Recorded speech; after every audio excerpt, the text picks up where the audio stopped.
तो भाई मुझे एक कृष्णमूर्ति जी की कोटेशन मिली,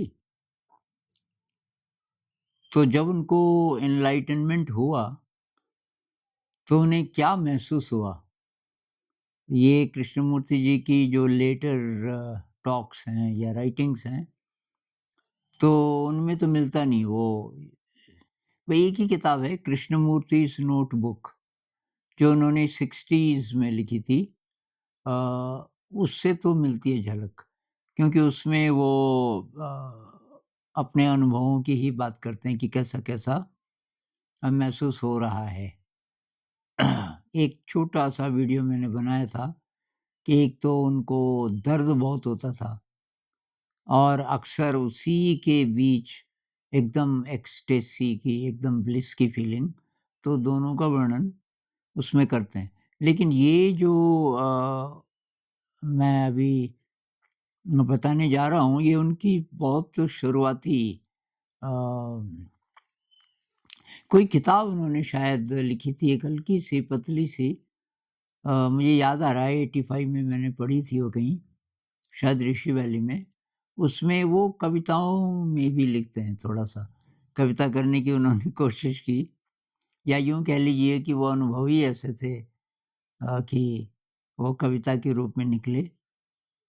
तो उसी किताब में मुझे कुछ-कुछ याद आ रहा है कि मैंने ये भी पढ़ा था। तो आज सुबह ही अचानक मिला, तो मैंने सोचा मैं शेयर कर दूँ। तो क्या बोलते हैं, I was supremely happy for I had seen. मैं बहुत-बहुत ज़्यादा खुश था, क्योंकि मैंने जान लिया था उसको, कह लो उस सत्य को, उस एक्सपीरियंस को जान लिया था। Nothing could ever be the same, और अब मेरे लिए सब कुछ बदल गया। पुरानी जो नज़र है वही वही बदल गई। अब मतलब ज़िंदगी एकदम बदल गई। I have drunk at the clear and pure waters, and my thirst was appeased. मेरी जो प्यास है वो अब शांत हो गई, क्योंकि मैंने उस स्रोत का पानी पी लिया, जो स्रोत एकदम क्लियर है, एकदम प्योर है। I have seen the light, और मैंने वो प्रकाश देख लिया।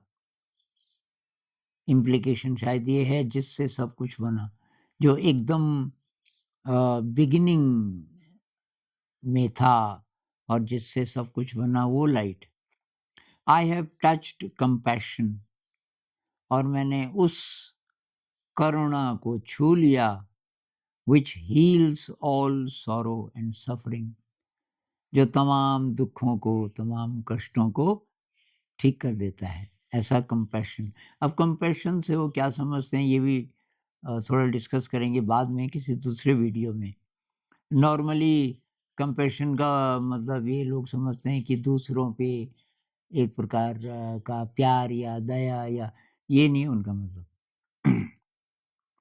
It is not for my self but for the world, और जो मुझे हुआ वो मुझ तक सीमित नहीं है, ये पूरे विश्व के लिए कुछ नया हुआ।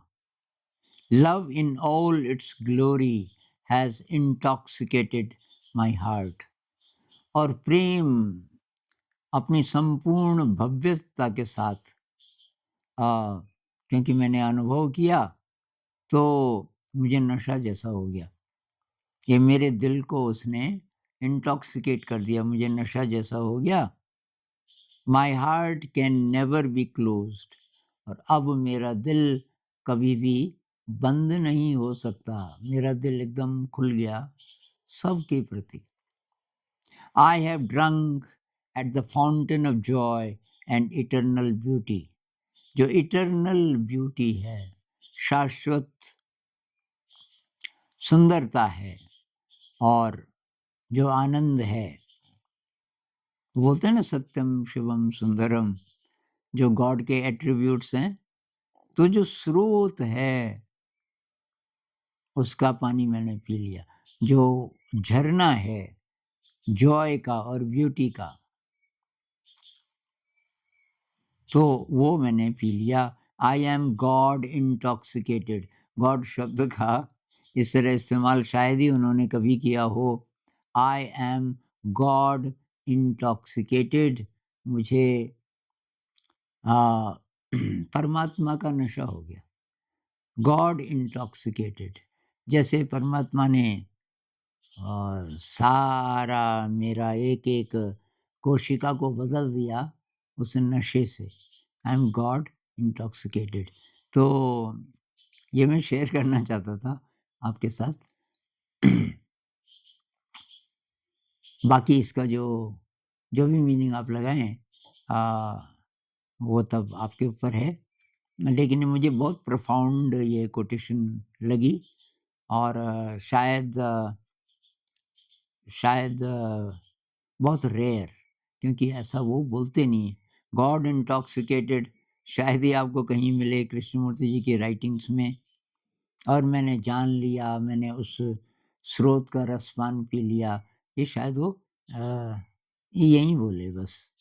अ, तो फिर बात करेंगे इस पे। कृष्णमूर्ति जी की कुछ और चीज़ें मैं ऐसे ही शेयर करूँगा ज़रा-ज़रा करके, क्योंकि उससे ज़रा प्रेरणा मिलती है।